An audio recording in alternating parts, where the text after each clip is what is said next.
These things are always true. Things are always working out for you, no matter how flawed your view of it is.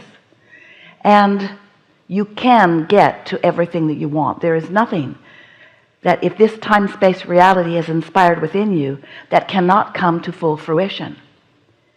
But we also want to put in that important acknowledgement. Did you get it? You can be or do or have anything that you desire, but sometimes you can't get there from there.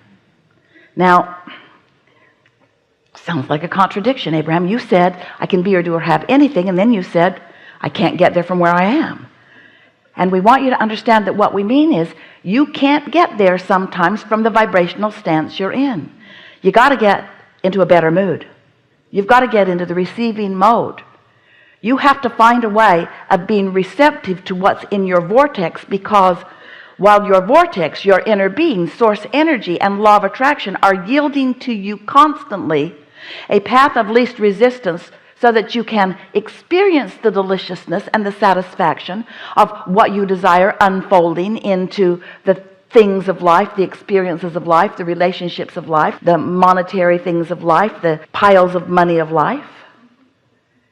While all of that is potential for you, and while all of those pathways are being shined a light on by your inner being, if you're not in the receptive mode, you're going to claim that the path isn't there when it is.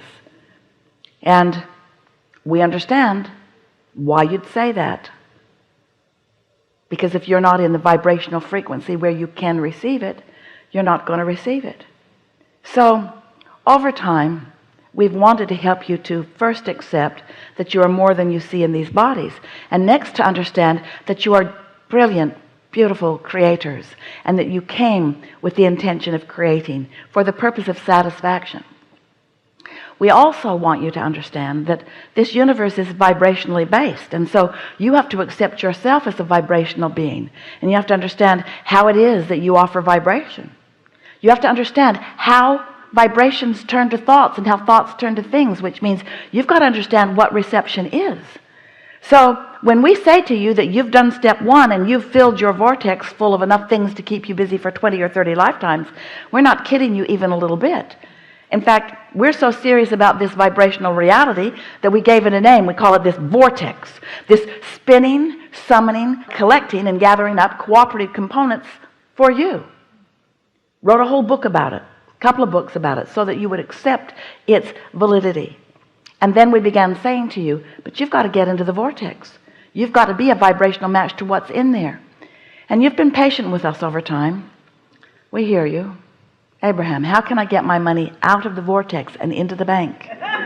How can this vibrational reality that you all are so excited about, how can it become tangible for me? Because I'm a human being. I'm in physical form. I came into this leading edge. I want manifestations. I want manifestations. I want my creations to materialize so that I and others can enjoy them.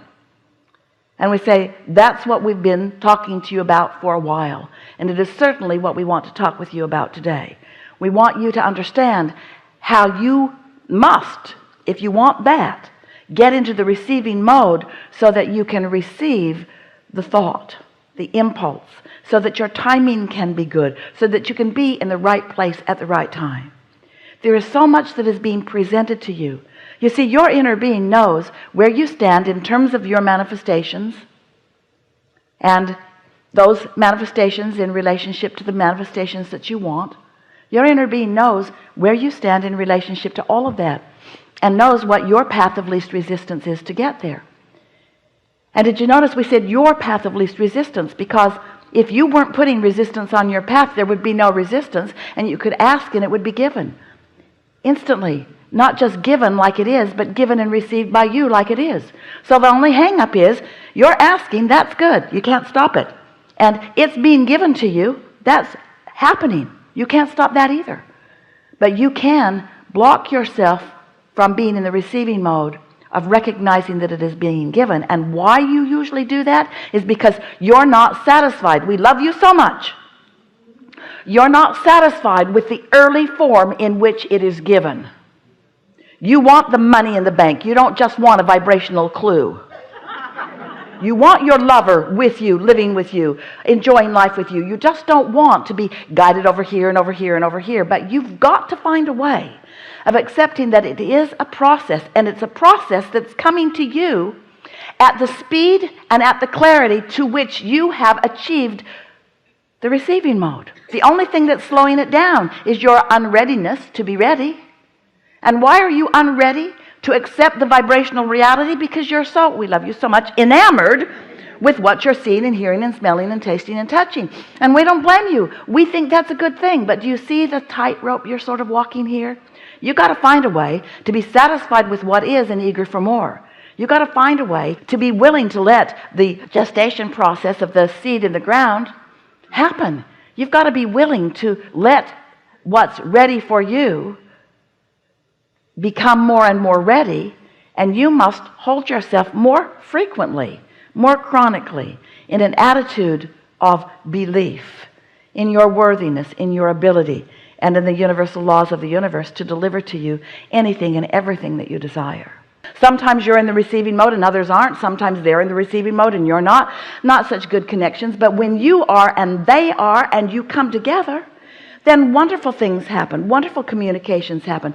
Wonderful path of least resistances happen. Wonderful timing happens. Wonderful answers to wonderful questions.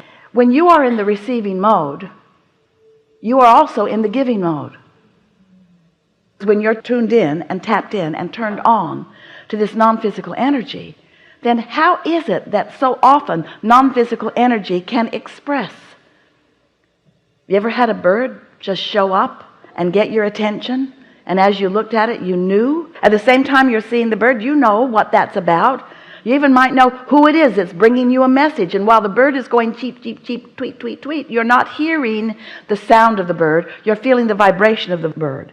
And so often it calls your attention to someone often dearly departed, and then often you lose your track because you focus upon who it might be that is bringing you the message, and then you miss them because they're not here. So you've tuned in accidentally, and then you tune out because you're misunderstanding that you just had a rendezvous with something that is bringing you information that if you could remain in the receiving mode, you would know, you see. And so the things that we want you to gather from this conversation that we're having today together is we want you to leave knowing unequivocally that anything that this time and space can inspire within you, it can yield to you. If you can want it, you can have it. But you've got to understand that law of attraction is the basis of the combining, and you've got to understand what it is that you are in this moment in time in the reception mode of. Because sometimes, without meaning to be, you are in the receiving mode of the absence of what you want instead of the receiving mode for the presence of what you want. So, story goes on a little further. So you ask, source answers, and this vortex is there, this vibrational reality, it's the answer. It is also the now reality. This is where all the action is. This is where all of the attention is. This is what source energy is focused upon. So source energy is focused upon who you really are, not only what you've allowed yourself to be so far. So your up-to-the-minute updates of what you want are always in your vortex, and that's what your inner being is always focused upon. Now think about it. What you know about law of attraction and the way law of attraction is responding to that powerful vortex, this is the energy that creates worlds. These are creators that are keeping your planet spinning in perfect proximity to other planets. It's nice to have them on your side, and they are focused upon what you want, and law of attraction responding to that powerful vibration. But if you're over there focused upon the missing of something, then that tug of war you feel that comes forth in the form of negative emotion is your indicator that you are keeping yourself unwittingly, we know you don't mean to do it, vibrationally separate, that's too strong a word, or pinched off, that's pretty strong word too, from what's really going on. And the more you've asked for it, and the more you want it, and the more source energy is focused upon it, then the more discomfort you're going to feel when you focus in opposition of it, you see.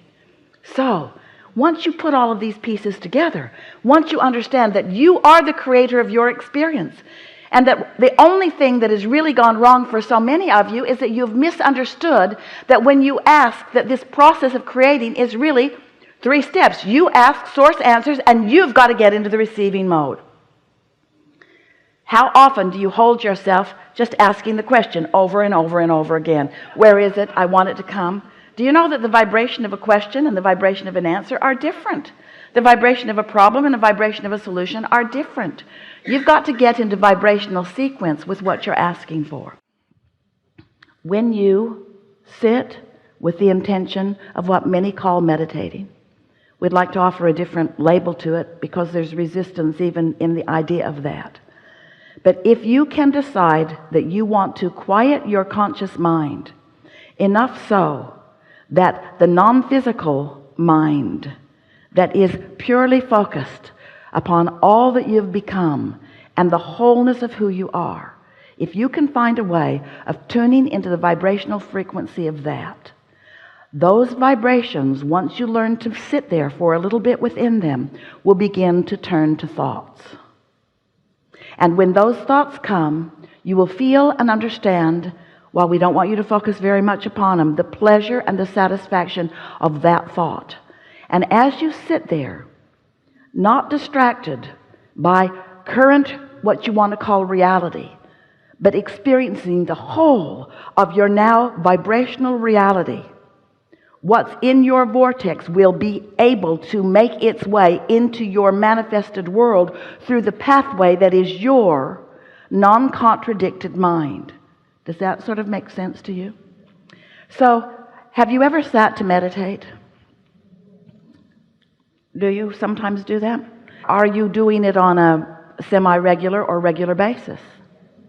And when you sit to meditate, when someone suggested to Jerry and Esther that they meditate, as soon as they got away from that person in the car, they said, "That's just weird." Jerry said, "I think of myself more as a business person."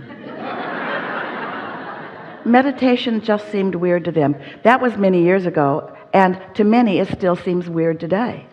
But it's because there's not an understanding of what it means. Meditation, if you understand it, and you're about to, will take you back to the core vibration that is unchallenged by beliefs that are keeping you from what you want. Meditation will take you to the vibrational frequency that your inner being is, and as you're able to maintain it for a little bit, law of attraction will bring momentum to that. So when we talk about law of attraction, what we're really talking about is momentum. We're really talking about you being at some starting point, and law of attraction bringing the next and the next and the next and the next and the next and the next and the next. So if you're irritated by something, law of attraction will bring you more and more and more and more and more and more and more and more and more of things like that. If you are in love with life, law of attraction will bring you more and more and more and more and more and more and more and more of that. But we love you so much. We love you so much. You are sloppy in your thinking. You are reactive in your thinking. You are letting everything in the world be the reason that you are offering the vibration that you're offering, and then you are in opposition to what you really want. You can't get there from there. So, when you sit to quiet your mind, at first it's very difficult because your mind has been trained to be responsive to your environment. But when you quiet your mind, and what that requires is focusing upon something quieter. Esther sat to meditate yesterday, and she had a load of clothes in the washing machine, and a door closed, but she could still hear the clanging and the banging of the zipper on the jeans. And it kept her from being able to withdraw from her physical experience. Just something that simple. And she thought, well, it'll stop in a minute, but it didn't. It was an hour and 12-minute cycle. And so it wasn't a good choice of a time or a place for her to intend to quiet her mind. If your telephone's going to ring, it's not a good time or a place to sit to meditate. You want to find a time when you are not likely to be interrupted, in a space where you can really control the environment a bit. It's good if you can shut out the things that you're mostly physically attracted to. So as you sit in this comfortable position, it doesn't matter what it is as long as it's comfortable. And as long as you believe that you can maintain it for at least 15 minutes without needing to squirm around,